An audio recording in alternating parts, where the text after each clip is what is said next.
Own Business Profiles. This week on the Bob Profiles, Sherolyn Sellers talks about adding diversity to the traditional face of tea drinkers. Sherolyn is known as the Tea Ambassador, and she shares with us the story behind her company, the Urban Tea Party.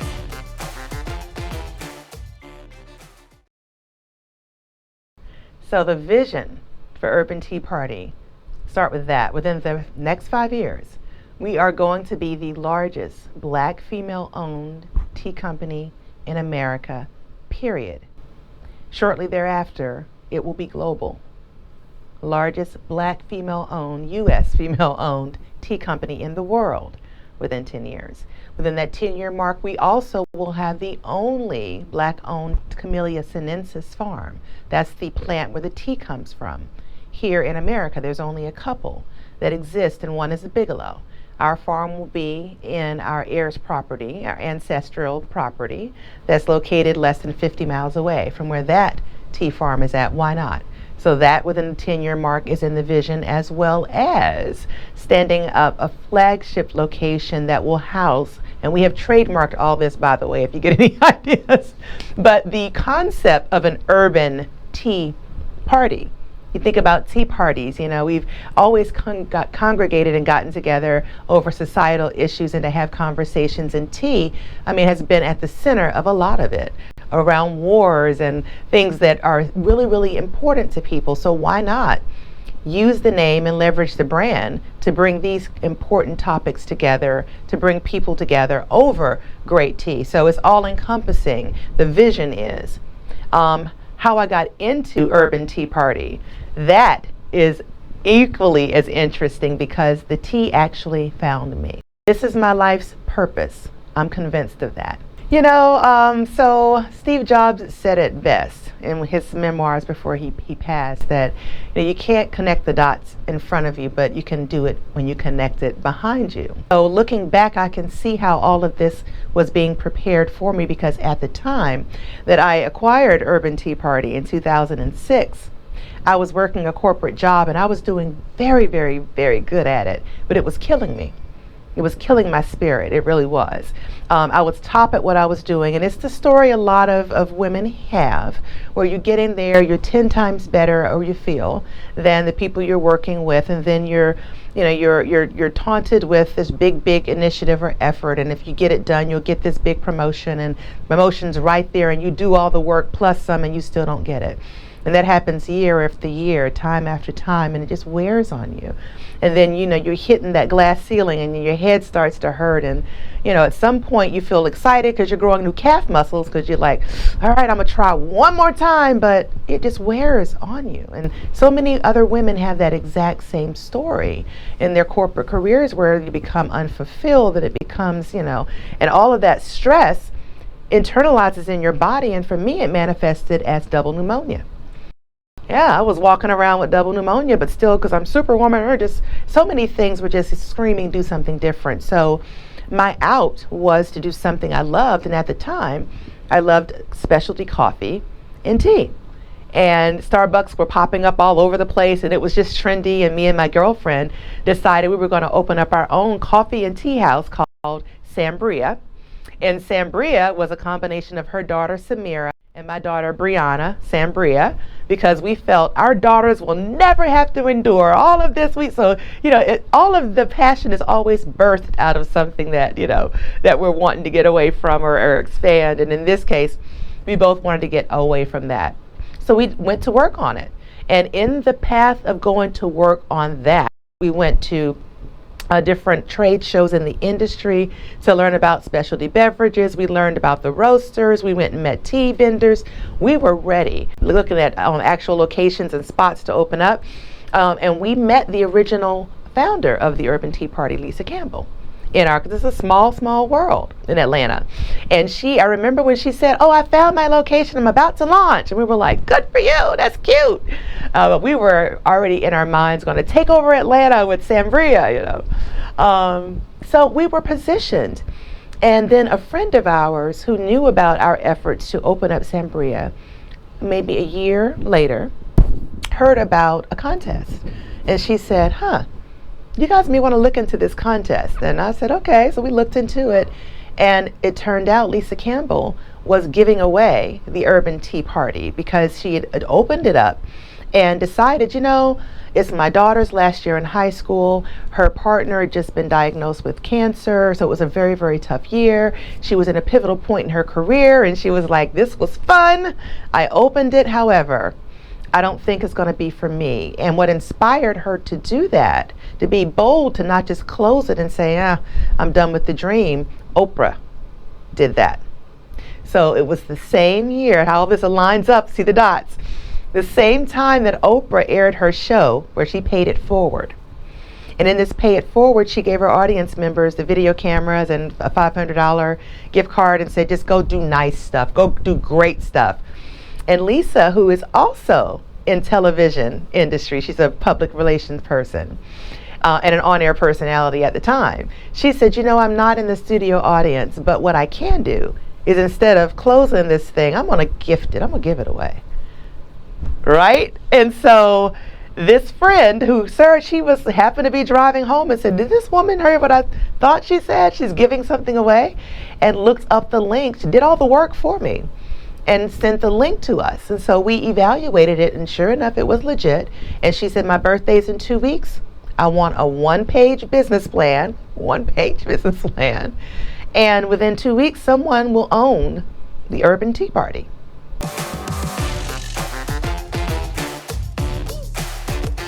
So she only asked for a one-page business plan, and when I won, these are her words. She said, I knew when I opened your email entry, because you were spot on from the numbers to the graph to the thing, just how everything was segmented out. It was as if I interpreted her vision and her dream for what this was, why she started, and what it could be. But what I also did, because this is just how I'm wired and I have a business background, is I said, okay, what's my growth strategy? Once I win this thing, how are we going to look year 3, year 5, year 10 and beyond? And it is so funny because at the time, MySpace was really, really important, really a big thing. And I'd had this visualization of going live on MySpace and creating a virtual tea shop. I mean, I'm like, wow, I was pretty creative years ago. But actually, when I look back at what I thought it could be in the growth, even though she didn't ask for that, that is exactly where we are positioned today. Our business model today is B2C, so we are direct to consumer through our website, urbanteaparty.com. Now that was by design because we had a physical location on North Highland Avenue, right around the corner, which is now Ponce City Market, up in that area. And we got it closed right before the last recession hit. It was a limiting in terms of how we could grow, meaning we had bridal parties wanting to come in and do bridal tea parties. We wanted little girls wanting to come in and do tea parties, but we were restricted because anyone wanting to use the space, we had to shut down operations, move everything around, which of course increased the costs because we had to, things get broken. And then of course, when you open it up for events, things go walking, product go walking. So I had to adjust that model and say, okay, let's be real, this location does not work. And it just so happened once we closed it down because of locations, the recession hit, and I said, oh, opportunity to build what we want. And so then we were online and we grew our online presence so much so I was able to incorporate my Six Sigma background and saying, oh, let's test the market out. Let's see, is this model something that we should spend money on now, right? Finding a location and building it up because it should be, or is it an opportunity to reevaluate this whole e-commerce thing? Because remember, back in the about 10 years ago, people were still kind of unsure, thinking, brick and mortar is still the way to go. But what is it about e-commerce? We were actually able to outperform our numbers in the e-commerce space over brick and mortar space within the first year of closing, which told me we're on to something. Maybe we should just study the market and stick with an e-commerce model, right? For all these years. And that's what I've done. So for the last 10 to 12 years, that's what we've been doing, tweaking and perfecting, tweaking and perfecting. What I mean by tweaking and perfecting is understanding truly who is our market, because in the model that I inherited, it was a market specifically in specifically in the Southeast, in Georgia, in Atlanta, in Midtown. So that means I had different ways to market, different radiuses. The model supported that. But now that I'm in e-commerce, the globe is my market. That's a very, very different look and spin, right? So I had to tweak it that way, and I decided to see what the appetite was worldwide, first US wide, then worldwide, for an urban tea party brand.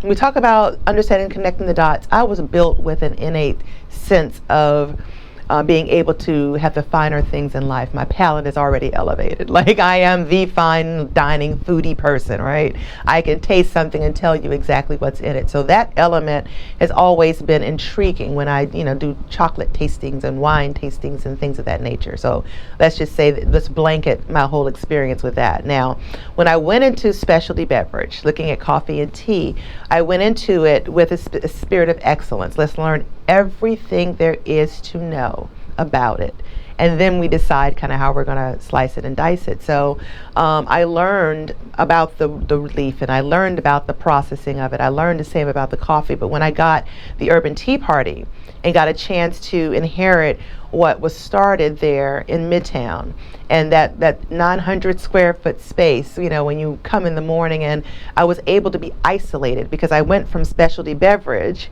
with cocoa, coffee, all of that is what my vision was, until Spirit came down and said, no, here it is, Urban Tea Party. And I got to understand the spiritual connection with the leaf, the importance of the leaf to the soil, just how all of it enriches all the way down to your actual perfect cup. And this is when I was like, oh, this is what I need to specialize in. So I took the journey to understand at the core, what do we mean by this leaf, and why is it so important to start waging wars and people losing life and limb over this leaf? I understand now because I took the time to study it. In the time, I also got the chance to learn more than just, here's a vendor, I'm going to buy from you, you buy from me, because this entire platform, for me, I respect it. It came to me to be respected, and I want to understand, for those that are feeding into it, what is in the cup that I'm influencing others to partake in. What we have here is a blend I called Golden Lady. So it's a whole nomenclature around the tea culture in America that just needed to be broken. That says, oh, you need multiple tea bags. That's why I prefer to do my tea in loose leaf form versus doing it in tea bags, just to get people educated. I'm not totally anti tea bags, but I need people to be educated of what's in your tea bag. So all true teas are from one plant, Camellia sinensis, one bush. And those, when I say true teas, those are your white teas, your green teas, your black teas, your oolong teas, your pu'er teas. Okay, it's just difference in the ways that we harvest them, that they oxidate. Different ways that we process, meaning when I say process, like some are pan pressed, some are just steamed, some we just dry and grind into powder, which we call matcha. So those are true teas that come from the leaf, the plant, right? Then we've got a category called tisanes. That is the most popular category in the United States, and that's your wellness blends. That's your hibiscus and your lemongrass and your peppermints and all those blends that come in with that. And it also dips into another category, Ayurvedic, which are your medicinal teas, right? And those actually have some you have to be really careful with. And I'm not an Ayurvedic doctor, but some of the teas do have just enough in there that's not going to bother you. But some deep Ayurvedic teas, you have to be careful because it could interfere with medicines that you're taking. So when you say tea, you need to understand. That's why I said I'm going to take responsibility for what I'm influencing people to do and know. Understand, what do we mean by tea, the types of teas, and then particularly when it comes to what's in your bag. Because if I am consuming, for example, white teas, which are really, really good for antiviral, antibacterial things, it keeps your immune system really, really, really tight. And so I'm deciding I'm going to do white teas, and I'm going to take it in a tea bag form. Well, I'm thinking I'm getting the benefits from this tea because it's white tea after all. Well, sometimes in some of the bags that you choose, it turns out to be the tea fannings, and you really aren't getting the whole leaf. And it's important that you get the whole leaf. The reason it's important because you get the nutrients and things, and again, if you buy it from an ethical source, I make sure that the growers I get it from, the soil is not contaminated. We're not using heavy pesticides and things that are degrading the benefit you're supposed to be getting from the leaf, because then I'm not selling you what the benefit is that is supposed to be there. You're going to notice a difference in the quality, because I did a whole lot of virtual tea parties during COVID, and the first question I would often get, especially around green tea, oh, I can't drink it, it's too bitter. Well, why? Because I have to use, first of all, I have to use a lot of bags to get the flavor. Okay, then it's not quality, to start with that. And then it's bitter, or you're over steeping it if it's, if you're doing that. And so once I got them to open the tea bag, get some scissors, cut it open.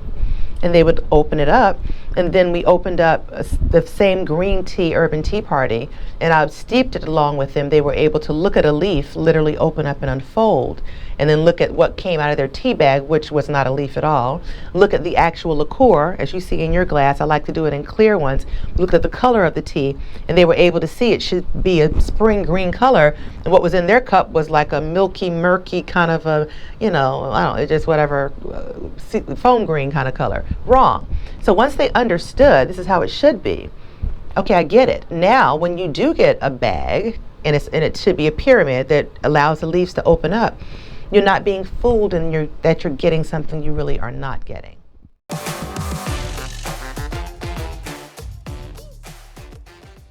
There's a huge risk, and that's what part of my soundbite is, that this is our opportunity. We are positioned to not only get as big as coffee, but outsell coffee, because the younger generations don't even do coffee. They do tea. Let's start with that. And traditionally what will happen right now, the tea industry is a monoculture. You see all these big, bold brands, and what will happen, they'll just start inserting black faces, that we're saying should not happen. So I see it as part of my mission. When I say this is my life's mission and platform, is both of those things, to elevate, yeah, we can do this, and we're going to do it for us, because my tagline is our tea, our time, our turn. That was by design. That was intentional. I want to influence more blacks to get into the tea industry now, because it's about to boom. And I want them to see someone that looks like them up here doing it, and doing it big. Yes, I am up here with the influencers by being on the board. I'm the only black female on the board, right? I am there with Starbucks and other major players, right? What better position to be in than to influence it? And quite honestly, it allows me to understand a bigger pathway, if you will, that can be blazed. From a business perspective, we're in the most critical phase right now, which is scaling. Yeah, I'm a graduate of the Goldman Sachs 10,000 Small Businesses program, and that's important because in addition to your formal education, master's degrees, and all the certifications, I literally have almost all the letters of the alphabet behind my name at this point. But getting to this point where you're scaling is the scariest, most challenging, most exhilarating thing I've ever done. And I'm relying on literally all of those letters and everything I've learned to date to get me over the hump. Most challenging thing during scaling is definitely access to capital. As we keep hearing at the small business, we had a windfall, if you will, for some. For the PPP loan, being able to get some access, and actually it exposed that there is disparity among minorities, if you will, with the black businesses getting so little of those funds, and being able to say, what does minority mean? So access to capital is still the number one problem, and the strategy in that. But the reason that I'm excited about it and embrace the challenge is because I have all the resources at my fingertips that I'm going to be able to leverage right now. So I have to get really clear at this point with my strategy in doing so. As I mentioned before, this is real. Do black people really love tea? It really is a challenge when you go to pitch and you go to say, well, where's your market? And are you certain your market will come? And if your market comes, are they sustainable? Will they stay? So the growth strategy, I'm looking for distribution partners right now. And I already talked with Target and Walmart. So we're looking to go, and my markets were going to be Southeast, particularly Atlanta. and then the West Coast, in particular the LA area, because that's where my 2 markets currently reside. However, in looking at distribution models, understanding, okay, when we scale, I need to make sure I've got appropriate warehouse space and being able to produce enough product to being able to go out the door to meet the demands. So all of that becomes very, very real the moment you sign that first contract. So being able to balance, I guess, the pace of how fast these things are going, make sure you have the cash flow in place for when it speeds up to get the right people on board to buy the stuff you need and get it going versus, so all of that is what I mean by this is delicate. So it requires my attention and focus. So as a TEO, you often, if you ever run any kind of business, we get off the flying of the plane and we go down and tinker with, fixing things. I can't right now. I've got to stay focused because I'm scaling. So keeping all that in balance it's a challenge.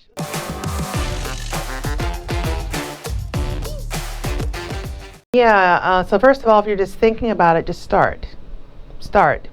We get stuck. Do not get stuck. And once you start, you're obligated to see this thing through. So encourage yourself in that manner. Know that it is not easy for any of us. It really is not. Any other small business person will tell you. We have all had sleepless nights. We have all had the questions of maybe I am crazy. I'm the only one that am thinking this thing will actually work. I am telling you, it will work. You have to stick with it and stick to it. And you have to get your vision. Hold on to your vision. This is something that became really key to me, that not everybody has your vision. It's your vision. It was given to you, and it was given to you in a particular way for you to interpret and for you to execute. So you're going to be frustrated when others like, don't you get it? Don't you see? I've told you. They don't get it. They don't see because they can't, not like you can. So hold that and know that. Let that center you and let that carry you forward and nothing else. And then visualize the day that you're standing in that space. And you, for me, is the global. And I'm going to look around and go, yeah, my brand is like everywhere. That's my vision. I see it. We're going to open up cabinets, Urban Tea Party. We're going to go to Istanbul, Urban Tea Party, Africa. It'll be everywhere. So hold on to that vision, hold on to that end state vision and that truth for yourself, and you'll make it. You have no option but to make it.